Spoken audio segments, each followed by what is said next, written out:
গরু যদি কিনে আপনি লালন পালন করেন, 1 বছরের মধ্যে ওই গরুটার যে দাম বিক্রি হবে তাই দিয়ে উমরা করে আর 2 টাকা বেঁচে থাকবে। বলেন সুবহানাল্লাহ। বাঁচবে না? বাঁচবে না? গরুর দাম কম না বেশি?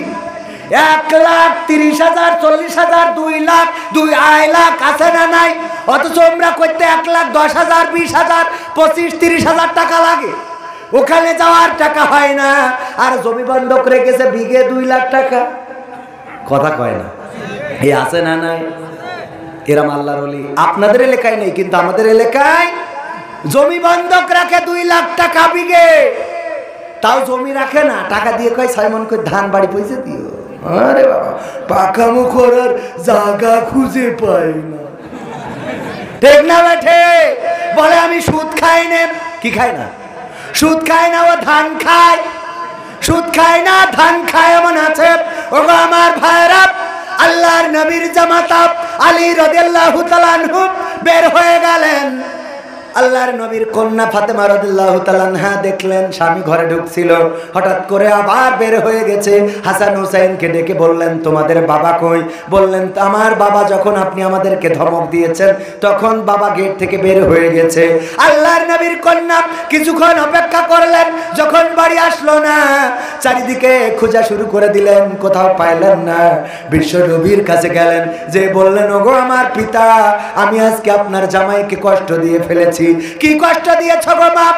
ও আমার পিতা, আপনার জামাই আজ 3 দিন হয়ে গেল বাড়িতে কোনো খাবার আনতে পারে নাই। আজ 3 দিন ধরে কোথাও কোনো কাজ পায় নাই, সন্তানের জন্য কোনো খাবারের ব্যবস্থা করতে পারে নাই। সন্তানরা যখন আমাকে বারবার ডিস্টার্ব করছিল, আমি বললাম, তোমরা আমাকে কেন জ্বালাতন করো? তোমাদের বাবাকে কি চোখে দেখো না? এই বলার কারণে আপনার জামাতা গেট থেকে বের হয়ে গেছে, এখন পর্যন্ত বাড়িতে ফেরে নাই, আমিও কোথাও খুঁজে খুঁজে পাইলাম না।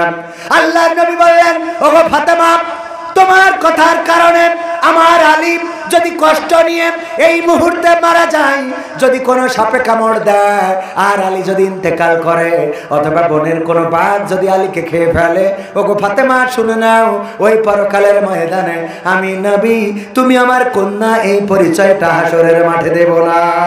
আল্লাহু আকবার।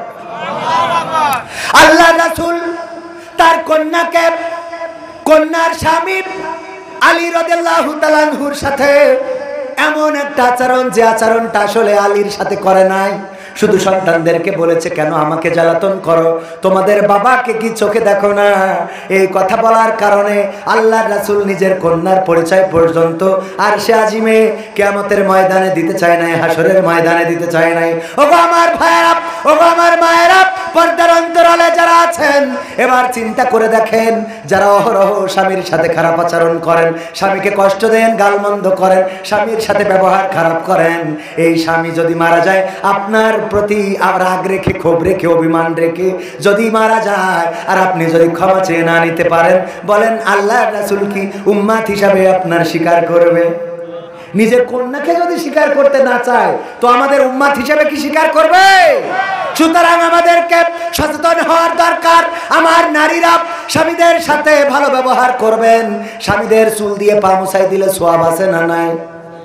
আল্লাহ রাসূল বলেছেন, যদি কেউ মাথা মুখমণ্ডলে সুন্দর করে মহব্বত করে হাত বুলাইয়ে দেয়, তাইলে ওর মাথায় যত চুল আছে ওই সমপরিমাণ চুল, ওই স্বামীর মাথায় যত চুল আছে সমপরিমাণ চুলের সওয়াব আমল নামায় দেখা লিখে দেওয়া হয়। বলেন সুবহানাল্লাহ। এই কথা বলার পরে আমার টাকলা মুরাদ ভাইয়ের বউ বলতেছে, তাহলে আমার কি হবে? বলছে, তাহলে আমার তো বেকায়দা অবস্থা, মোট মাথার মধ্যে কোনো মাল আছে। আমার আব্বা বলছেন, আমার আব্বা বলতেন, আজ 22 বছর হয়ে গেল আব্বা চলে গিয়েছেন। মাস্টার আব্দুস সামাদ আব্বা ওয়াজ করে বেড়াতেন, প্রাইমারি স্কুলের টিচার ছিলেন। আমার আব্বা এক জায়গায় ওয়াজ করেছে, ওগো নারীরা, যদি পারো তোমরা তোমাদের স্বামীদের চুল দিয়ে পা মুছাইয়ে দিবা। কেন দিবা? আর রহিমা আলাইহিস সালাম তার স্বামীকে চুল দিয়ে পা মুছাইয়ে দিতেন। এই কথা শুনে আপনার অভয়নগর চেঙ্গুটিয়ার এক নারী, সে তার স্বামীর চুল দিয়ে পা মুছাই দিয়ে শুয়েছে। শোয়ার পরে গন্ধের জ্বালায় বাঁচা যাচ্ছে না। গন্ধ তো গন্ধ, দুর্গন্ধ। কিসের গন্ধ? পায়খানার গন্ধ। এই গন্ধ কোথা থেকে আসছে? গন্ধ খুঁজে পায় না, আলো জ্বালিয়ে কোথাও খুঁজে পায় না। স্বামী চুল টেনে এনে বলছে, তোমার চুলির থেকেই তো এই গন্ধ। বলছে ঘটনা কি? কয় ঘটনা কি বলতে পারবো না। হুজুর ওয়াজ করল যে ওগো নারীরা, তোমরা যদি পারো তোমাদের স্বামীদের চুল দিয়ে পা মুছাইয়ে দিবা। এই বলার কারণে আমি একটু আমল করে শুয়েছি, তোমার চুল দিয়ে পা মুছাই দিয়েছি। বলছে ঘটনা তো ঘটেছে ওই জায়গায়। ওই সেঙ্গুটিয়ার বাজারে খেলছিল তাস টাকা দিয়ে। এর নাম কি? জুয়া। এর নাম কি? জুয়া খেলছিল। হঠাৎ করে পুলিশের গাড়ি এসেছে। ওই যে সাইলেন্ট দিতে, এই গাড়ি যখন এসেছে অমনি ওই জায়গা থেকে দৌড় দিয়েছে। জুতা পায়ে দেওয়ার টাইম পায় নাই, দৌড় দিয়ে বাঁশবাগান দিয়ে গিয়েছে। বাঁশবাগানে কিটা ছেড়ে থুয়েছে, চটকায় দিয়ে শুয়ে রয়েছে। আর ওই দিন বা মুছাই দিয়ে শুয়েছে। পরের দিন যখন আব্বা বাড়ি আসতেছে, মহিলারা ডেকে বলছে হুজুর শোনেন, স্বামীদের যা চুল মুছাই, চুল দিয়ে পা মুছাইয়া দিতে বললেন, অসুবিধা নেই আমরা দেব, কিন্তু ওদের বলবেন ওরা যেন টিউবওয়েলের পাটা ধুয়ে সই। ঠিক আছে তো বাবা? কারণ আমরা খারাপ না ভালো, আমরা এতটাই খারাপ, নিজে নামাজ পড়ি না, আবার স্ত্রীকে তাপসী রাবিয়া কল্পনা করি, নিজে সারাদিন চায়ের দোকানে আড্ডায় থাকে, আর স্ত্রী সিরিয়াল দেখার কারণে হুজুরের বলে হুজুর একটু সিরিয়ালের বিরুদ্ধে ওয়াজ করে দিয়ে। আছে না নাই? ওরে বাবা, সিরিয়ালের বিরুদ্ধে ওয়াজ করবো তা তুই সারাদিন চার দোকানে পরিমণি দেখে বেড়াও কে? আমার মা বোনেরা বলছে হুজুর আজকে ওয়াজ ঠিক আছে, দাওয়াত হবে না? হবে না। একজন স্বামী ওয়াজ শুনেছে যে স্ত্রী যদি নামাজ না পড়ে স্বামী জাহান্নামে যাবে। বাড়ি যেয়ে স্ত্রীর রাত 12টার পরে ডেকে বলছে ওঠ। তা বলছে কেন? বলছে ওঠ, নামাজ পড়তে হবে। কে? তা বলছে তুই নামাজ না পড়লে আমি জাহান্নামে যাবো। কিরা কইলো? বলছে যশোরের হুজুর বললো যে স্ত্রী যদি নামাজ না পড়ে স্বামী জাহান্নামে যাবে। তা বলছে অসুবিধা কি? বলছে অসুবিধা কি মানে? এই তুই আমার বউ, তোর জন্য আমি জাহান্নামে যাবো, তুই ভাবলি কি করে? তা বলছে যে তুমিও তো নামাজ পড়ো না। বলছে আমি নামাজ পড়ি না, আমার জন্য আমি জাহান্নামে যাবো, অসুবিধা নেই। তোর জন্য যাবো কেন? আমার জন্য আমি যাব, তোর জন্য তো যাব না। ওঠ। বলছে কালকে তো কে? কালকে তাই তো ওঠ, শিগগির ওঠ। উঠায় জোর করে উজু করায় আছে, শীতের রাত।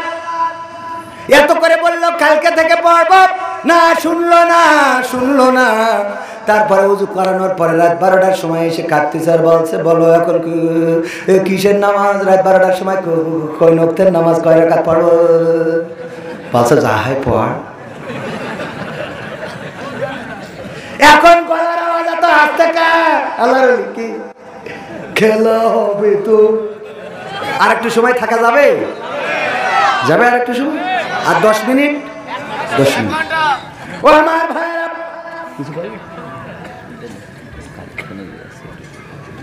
আমি বুঝতে পারছি যে এরা শর্টফট করতেছে। ও আমার ভাইরা, আল্লাহর বান্দারা, যত রিকোয়েস্ট আছে রাখবো না? রাখবো না? রাখবো। কোরআনের পাখির গান শুনতে চান কিনা? চান? আর আমার যুবকদের পছন্দের একটা গান আছে না নাই? তুমি যার লাগিয়া, শোনাবো?